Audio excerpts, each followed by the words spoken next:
Hello everyone, welcome to the channel. आज हम लोग मौलिक अधिकार का भाग 2 को कवर करेंगे। इससे पहले वीडियो में हमने जाना कि मौलिक अधिकार क्या है, यह ज़रूरी क्यों है, और साथ ही में हम लोगों ने 6 में से 2 मौलिक अधिकार को कवर भी कर लिया था। दूसरे मौलिक अधिकार जो था हम लोग का स्वतंत्रता का अधिकार, जो आर्टिकल 19 से लेकर आर्टिकल 22 तक कवर किया गया था, उसमें से एक अनुच्छेद जो हमारा था 21 वह छूटा हुआ था। तो आज हम उसे भी देखेंगे और साथ ही साथ मौलिक अधिकार के बचे हुए अन्य भागों को बारे में भी जानेंगे। तो वीडियो आर्टिकल 21 प्राण एवं दैहिक स्वतंत्रता। तो सबसे पहले हम लोग आर्टिकल 21 को देखेंगे, उसके बाद इसके कुछ आने वाले महत्वपूर्ण पॉइंट को देखेंगे, उसके बाद हम लोग देखेंगे आर्टिकल 21 का ए। तो आर्टिकल 21 क्या कहता है? यह कहता है प्राण एवं दैहिक स्वतंत्रता के बारे में। तो इस वर्ड को समझते हैं। अनुच्छेद 21 आम नागरिकों को एक स्वस्थ जीवन शैली जीने के लिए जो भी मूलभूत चीज़ें होती है, राइट, वह प्रदान करता है। मूलभूत चीज़ों का मतलब जैसे कि आपको चिकित्सा का अधिकार है। अगर आप बीमार हो तो आप उस बीमारी के लिए क्या ले सकते हो? चिकित्सा ले सकते हो। आप उस बीमारी का इलाज करवा सकते हो। इसके लिए आपको कोई रोकेगा नहीं, ये आपका अधिकार है। जैसे कि भारत के सभी नागरिकों को अधिकार है कि वह स्वच्छ पानी पिए, राइट। इसके लिए कोई बोलेगा नहीं कि आप ये स्वच्छ पानी क्यों पी रहे हो, क्योंकि ये आपका अधिकार है। जैसे कि आपको पूरा अधिकार है कि आप एक स्वच्छ वातावरण में रहें, अपनी ज़िंदगी एक स्वच्छ वातावरण में बिताए। आपको इसके लिए कोई रोक टोक या फिर कोई सवाल नहीं करेगा कि आप ऐसा क्यों कर रहे हो, राइट। आपको कोई भी सरकारी संस्था हो, कोई भी प्राइवेट संस्था हो या फिर कोई भी आदमी हो, इन चीज़ों के लिए आपको रोक नहीं सकता कि आप स्वच्छ पानी क्यों पी रहे हो, आप स्वच्छ वातावरण में क्यों रह रहे हो, etc।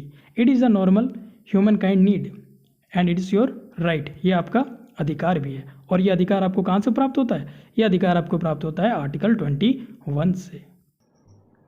और इसी अनुच्छेद के तहत सरकार का भी दायित्व बनता है कि आपको यह सुविधा पहुँचाए, एक आम नागरिक को एक अच्छा स्वस्थ और अच्छा पर्यावरण उपलब्ध करवाएं। और इसी के तहत NGT यानी नेशनल ग्रीन ट्रिब्यूनल, राष्ट्रीय हरित प्राधिकरण की स्थापना हुई। इसको समझते हैं। मतलब मान लीजिए कि आप एक बड़े शहर में रह रहे हो और वहाँ पे प्रदूषण एक आम बात है। बड़ी बड़ी फैक्ट्री, कार, मोटरसाइकिल चारों ओर से प्रदूषण फैलाती है। आपको एक स्वच्छ वातावरण मिल नहीं पा रहा है, जो कि आपको अधिकार है, जो आपको आर्टिकल 21 अधिकार देता है। तब आप कहाँ जाओगे? आप जाओगे उच्चतम न्यायालय के पास यानी सुप्रीम कोर्ट के पास और बोलोगे कि इस पर कार्रवाई करो, राइट। और उच्चतम न्यायालय के पास ऑलरेडी बहुत सारे कामकाज होते हैं ना। हो सकता है इस मामले में फैसला काफ़ी देर बाद आए, तो तब तक क्या होगा? तब तक क्या आप इस चीज़ को झेलते रहेंगे? तब तक क्या जो आपको अधिकार प्राप्त है उसका हनन होते रहेगा? तो इसका जवाब है नहीं, राइट। क्योंकि सुप्रीम कोर्ट को भी पता है कि यहाँ पर अगर इस तरह के मामले आते हैं तो यहाँ पे डिले हो सकता है। इसीलिए सुप्रीम कोर्ट ने हमारी सरकार से सिफारिश की कि एक इस तरह की बॉडी बनाया जाए, कोई इस तरह की संस्था बनाया जाए जो इन मामलों में सुनवाई करे, इन मामलों में सुनवाई जल्द से जल्द करे और नागरिकों को उसका अधिकार वापस कर दे। इससे क्या होगा? इससे आपका सुप्रीम कोर्ट में लोड भी घटेगा, वर्कलोड भी घटेगा वहाँ पर। और तभी हमारा एक्शन में आता है NGT, national green tribunal, right. National green tribunal, जिसका हिंदी नाम होता है राष्ट्रीय हरित अधिकरण, राइट। यह पर्यावरण संबंधी मामले को हल करते हैं। इसे एक तरह से हाईकोर्ट ही समझ लो, जो पर्यावरण मामलों को देखते हैं, राइट। अब कुछ हम एग्जाम्पल देकर यह क्लियर करेंगे कि आखिरकार यह पर्यावरण हनन क्या होता है और NGT किस तरह से कार्रवाई करती है इस पर। अब एक एग्जाम्पल के थ्रू इसे और अच्छे तरीक़ा से समझने का हम लोग कोशिश करते हैं। जैसे कि अभी आपने सुना होगा, विशाखापट्टनम आंध्र प्रदेश की एक सिटी है जिसे हम लोग वाइजैक भी बोलते हैं। वहाँ पर एक LG पॉलीमर कंपनी की फैक्ट्री में एक जहरीली गैस स्टायरीन का लीकेज हो गया था, है ना। अभी आपने सुना ही होगा और वहाँ के लोगों को काफ़ी परेशानियाँ हुई थी इसके बदले। और फिर तुरंत ये पर्यावरण संबंधी मामला कहाँ गया? NGT के पास। और NGT ने तुरंत उन पर क्या लगाया? 50 करोड़ का फाइन, राइट। तो ऐसे बहुत सारे काम आए दिन NGT करती रहती है। NGT को इंडिया का ग्रीन कोर्ट भी कहा जाता है। तो अभी आपने NGT के बारे में समझा। अभी एनजीटी के बारे में आपने देख लिया। अब हम लोग इससे बनने वाले एनजीटी से बनने वाले महत्वपूर्ण प्रश्नों को देखेंगे। यह कुछ पॉइंट है जो एनजीटी के बारे में एग्ज़ाम में बार बार पूछा जाता है। तो एनजीटी के पहले full form national green tribunal, और इसकी स्थापना कब हुई थी? इसकी स्थापना हुई थी 2010 को। हेडक्वार्टर एनजीटी का कहाँ है? न्यू दिल्ली में है। और इसके चेयरपर्सन यानी कि अध्यक्ष कौन है? वर्तमान में इसके अध्यक्ष है आदर्श कुमार गोयल। और इनका कार्य क्या है? इनका कार्य को आपने पहले ही देख लिया, पर्यावरण मुद्दे को तेज़ी से हल करना, साथ ही साथ न्यायालय का कार्यभार को भी यह कम करता है। अब हम लोग अनुच्छेद 21 का दूसरा भाग, अनुच्छेद 21 का ए को देखेंगे। यह क्या बताता है? यह 6 से 14 वर्ष की आयु के समस्त बच्चों को निःशुल्क शिक्षा अनिवार्य कराता है, राइट। जैसे कि अभी हम लोग का चलता है सर्व शिक्षा अभियान, जिसमें माध्यमिक विद्यालय सबको खोला गया है, सभी लगभग बहुत सारे गाँवों में। तो ये काफ़ी आसान था समझना। अब इसका दूसरा भाग को देखेंगे। हम लोगों ने 6 में से 2 मौलिक अधिकार को देख लिए। अब तीसरा मौलिक अधिकार की ओर बढ़ेंगे, और तीसरा मौलिक अधिकार का नाम क्या है? शोषण के विरुद्ध अधिकार, राइट। शोषण के विरुद्ध अधिकार में 2 आर्टिकल पढ़ना है हम लोग को, आर्टिकल 23 और आर्टिकल 24। तो सबसे पहले हम लोग आर्टिकल 23 को पढ़ते हैं। मानव व्यापार और बलात् श्रम पर यह प्रतिषेध लगाता है, राइट। यानी ये ह्यूमन ट्रैफिकिंग पर भी प्रतिषेध लगाता है। यानी व्यक्ति की खरीद बिक्री और ज़बरदस्ती किसी को श्रमिक के रूप में काम करवाना को ये क्या बताता है? ये गलत ठहराता है, राइट। साथ ही साथ ये दास प्रथा को भी गलत ठहराता है। दास प्रथा मतलब, दास प्रथा ये पहले चलती थी, अभी नहीं चलती है। तो इसमें होता क्या था कि अगर कोई 2 देश के बीच वॉर हुआ तो एक देश का सिपाही को वो लोग क्या बना लेते थे? बंदी बना लेते थे, यानी जो देश हार गया, और फिर उन सिपाहियों से वो काम करवाए जाते थे जो वो नहीं पसंद करते थे। तो इस तरह का दास प्रथा को क्या बताया गया है? गलत बताया गया है। किसके द्वारा? आर्टिकल 23 के द्वारा। और क्या है? जैसे आपने किसी को दिया ऋण, राइट, ऋण यानी आपने किसी को उधार दिया, अब उसने क्या किया? टाइम पे वो चुकता नहीं कर पाया, और अब आप बदले में वो काम उससे करवाना चाहते हो जो कि वो नहीं करना चाहता। तो ये आर्टिकल 23 इस तरह की घटना को गलत बताता है, इस तरह की घटना को रोकता है, राइट। तो ये आर्टिकल 23 भी हमने समझ लिया क्या है क्या नहीं। अब हम लोग बढ़ते हैं आर्टिकल 24 की ओर। आर्टिकल 24 क्या बोलता है? बालक नियोजन पर रोक। यानी आप कम आयु वाले बच्चों को किसी भी जोखिम भरे काम में नियुक्त नहीं कर सकते, राइट। यानी आप 14 साल से कम आयु वाले बच्चे को किसी कारखाने, फैक्ट्री या फिर कोई भी अन्य जगह पे काम नहीं लगवा सकते, राइट। इस उम्र में इस तरह की घटना को एक शोषण ही माना जाता है।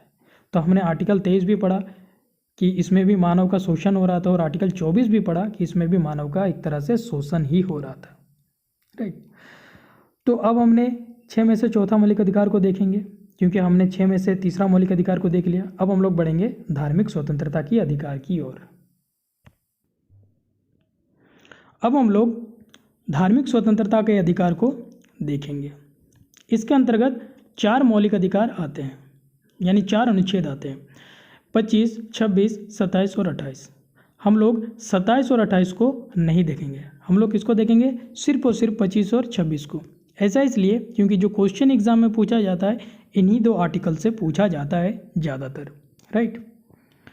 तो क्या कहता है आर्टिकल 25? आर्टिकल 25 धर्म को अवैध रूप से मानने का अधिकार प्रदान करता है। मतलब आप किसी भी प्रकार को धर्म को मान सकते हैं, किसी भी प्रकार के धर्म को अपना सकते हैं, राइट। इसमें आपको किसी भी तरह का भेदभाव नहीं किया जाएगा, राइट। कोई आपसे ज़बरदस्ती किसी भी तरह का धर्म को थोप नहीं सकता, चाहे वो कोई भी सरकारी संस्था हो, चाहे वो प्राइवेट संस्था हो, या फिर कोई भी आदमी हो, आपको किसी भी धर्म को ज़बरदस्ती मानने के लिए बाध्य नहीं कर सकता। और अगर ऐसा हो तो इसे अपराध की श्रेणी में रखता है कौन? आर्टिकल 25। अब हम लोग आर्टिकल 26 को देखेंगे। आर्टिकल 26 क्या कहता है, राइट। आर्टिकल 26 आर्टिकल 25 से थोड़ा सा डिफरेंट है। यह आपको अपने धर्म को प्रमोट करने का अधिकार प्रदान करता है। कैसे? आप अपने धर्म के लिए संस्था की स्थापना कर सकते हो, लोगों की सहमति एवं बिना कोई प्रॉब्लम क्रिएट किए आप संपत्ति अर्जन कर सकते हो। इसका मतलब लोकल भाषा में जो आप चंदा बोलते हो, जैसे आप चंदा इकट्ठा कर सकते हो। आप सही तरीक़ा से मंदिर बनवा सकते हो, मस्जिद बनवा सकते हो, अपने धर्म को प्रमोट कर सकते हो, और सरकार भी इन चीज़ों के निर्माण में किसी तरह का जो फंडिंग देता है उस पर भेदभाव नहीं करेगा, राइट। तो ये कहता है हम लोग का आर्टिकल 26। तो आर्टिकल 25 और आर्टिकल 26 काफ़ी आसान था। तो हमने कितना को देख लिया, हमने धार्मिक एवं स्वतंत्रता का अधिकार को भी देख लिया, आर्टिकल 25 और आर्टिकल 26 को भी देख लिया। अब आगे इसका 5वां मौलिक अधिकार यानी संस्कृति एवं शिक्षा का अधिकार को देखेंगे। अब हम लोग का 5वां मौलिक अधिकार संस्कृति एवं शिक्षा संबंधी अधिकार के बारे में जानेंगे। इसके अंतर्गत 2 आर्टिकल आता है, आर्टिकल 29 और आर्टिकल 30। तो सबसे पहले हम लोग देखते हैं आर्टिकल 29। यह क्या करता है? आर्टिकल 29 को अल्पसंख्यक वर्गों के हितों का संरक्षक माना जाता है, राइट। तो सबसे पहले हम लोग देखते हैं कि ये आखिर ये अल्पसंख्यक वर्ग क्या होते हैं, राइट। इसके अंतर्गत कौन कौन आते हैं। उसके बाद हम लोग जानेंगे कि आर्टिकल 29 किस तरह से उनको संरक्षण प्रदान करता है, राइट। तो अल्पसंख्यक का मतलब क्या होता है? अल्पसंख्यक का मतलब होता है वैसे लोग, वैसे समुदाय जिसकी संख्या भारत में क्या हो, कम हो, राइट। और अल्पसंख्यक के अंतर्गत हम लोग का 6 धर्म आता है। 6 कौन से हैं वो? जैसे कि आप लोग का हो गया, हम लोग का हो गया मुस्लिम, सिख, क्रिश्चियन, बुद्धिस्ट, जैन और पारसी। ये हम लोग का 6 माइनॉरिटीज़ आते हैं यानी अल्पसंख्यक आते हैं।